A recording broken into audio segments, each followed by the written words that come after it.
কিয়ামতের আগে আগে আরো কিছু মানুষকে আল্লাহ পাক কিন্তু শূকর এবং বানরে পরিণত করবেন। এই হাদিসটা কি জানেন?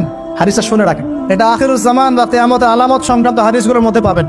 আল্লাহ রাসূল সাল্লাল্লাহু আলাইহি ওয়াসাল্লাম বলেছেন, কিয়ামতের আগে আগে আমার উম্মতের মধ্যে, ভালো করে শোনেন, কিয়ামতের আগে আগে আমার উম্মতের মধ্যে একদল মানুষ বের হবে যারা মদ পানকে হালাল মনে করবে। কাকে? মদ পান করাকে হালাল মনে করবে। যারা বাদ্যযন্ত্র, গায়িকা, নায়িকা এগুলো নিয়ে নর্তকী নাচাবে রাতের বেলা, এগুলোকে হালাল মনে করবে। যারা অশ্লীলতা, বেহায়াপনাকে জায়েজ করে নিবে, ঠিক আছে, এরকম কয়েকটা পাপের কথা বলে নবীজি বলছেন একদিন সকালবেলা আল্লাহ পাক তাদেরকে ঘৃণিত বানরে পরিণত করবে। এটা হবে সামনে, কখন কিভাবে হবে আল্লাহ ভালো জানেন। এবার আমি কনসেপ্টে চলে আসি। এই যে পৃথিবীতে নেমে আসলাম, তাহলে আমরা কোত্থেকে আসছি ভাই? আমরা কি পৃথিবীর অধিবাসী ছিলাম? আমরা জান্নাতে ছিলাম, ওখান থেকে আল্লাহ পাক পাঠিয়েছে। এবার পৃথিবীতে এসে আদম আলাইহিস সালামের যুগে খুব একটা দুর্ঘটনা ঘটে নাই, একটা ঘটেছে। কয়টা? একটা। ভাই হাবিলের কোরবানি কবুল হয়, কাবিলের অন্তর্দাহ হয়, জ্বালা হয়। কেন হাবিলেরটা কবুল হবে, কাবিলের কেন হচ্ছে না?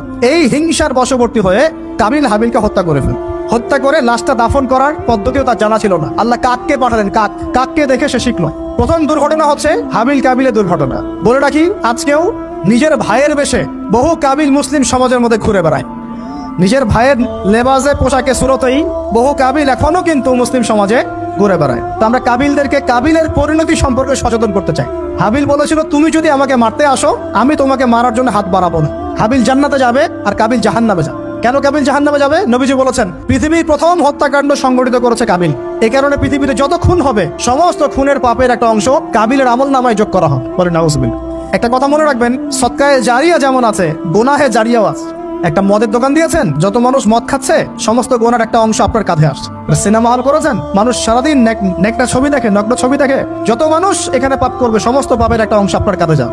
আবার একটা মাদ্রাসা করেছেন, যত মানুষ এখানে দ্বীনি ইলম শিখবে, এই নেকির একটা অংশ আপনি পাবেন ইনশাআল্লাহ। মরে গেলেও কবরে পাবেন ইনশাআল্লাহ। আল্লাহ পাক আমাদের সবাইকে সদকায়ে জারিয়া করার তৌফিক দেন, গুনাহে জারিয়া থেকে বাঁচিয়ে রাখুন। খুব খেয়াল রাখবেন, আল্লাহ পাক আমাদের হেফাজত করুন বলি আমিন। এবার ওই যুগ শেষ, নূহ আলাইহিস সালামের যুগ। এই যুগে আল্লাহর একই সুন্নত, নূহ আলাইহিস সালাম 950 বছর দাওয়াত দিলেন, 40টা বা 80টা পরিবার ইসলাম কবুল করেছে, বাকিরা করে নাই। যারা করে নাই আল্লাহ পাক তাদেরকে ডুবিয়ে মারলেন, যারা করেছে আল্লাহ পাক উদ্ধার করলেন। সোজা কথা, আজকে সারা পৃথিবীতে যত মানুষ আমরা বেঁচে আছি না, আমরা কোনো না কোনো ভাবে ওই 80 পরিবারের সদস্য। আমরা ভাই ভাই, আমরা ওই ফ্যামিলি, 80 ফ্যামিলির অন্তর্ভুক্ত। কিরকম করে? নূহ আলাইহিস সালামের 4 সন্তান ছিল। কয় সন্তান?